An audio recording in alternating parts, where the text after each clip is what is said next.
విత్తనోత్పత్తిలో రైతులను భాగస్వామ్యం చేయడమే లక్ష్యంగా క్వాలిటీ వరి సీడ్స్ కేట్లను పంపిణీ చేస్తున్నామన్నారు rice research centre head Anjaiah.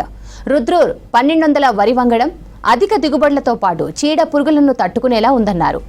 Jakranpally మండల కేంద్రంలోని రైతు వేదికలో రైతులకు సీడ్స్ వరి కిట్లను పంపిణీ చేశారు. నిజామాబాద్ జిల్లాలోని 440 గ్రామాల్లో 3 క్విట్ల క్వాలిటీ వరి పెసర సీడ్స్ ను సప్లై చేస్తున్నామన్నారు. నాణ్యమైన విత్తనాలను అగ్రికల్చర్ యూనివర్సిటీ రైతులకు అందించడం మంచి నిర్ణయమన్నారు ఆర్ఈఏసీ మెంబర్ కోటపాటి నరసింహనాయుడు.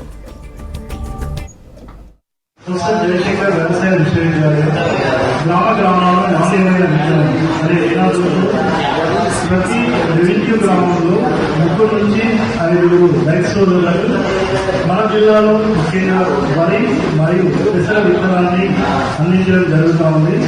ఈరోజు ప్రతి రైతు వేదికలో రాష్ట్ర స్థాయిలో ఉన్న అన్ని రైతు వేదికల వద్ద రైతులకి ఈ యొక్క నాణ్యమైన విత్తనం అందజేయడం జరుగుతూ ఉంది. ఈ నాణ్యమైన విత్తనాన్ని పొందిన రైతు సోదరులు విత్తనాన్ని జాగ్రత్తగా పంట కాలంలో పెంచి మరియు విత్తనం కిందనే మన వచ్చే సీజన్లో ఆ గ్రామంలో ఉండే రైతు సోదరులకు అందజేయాలని కోరుతున్నాను.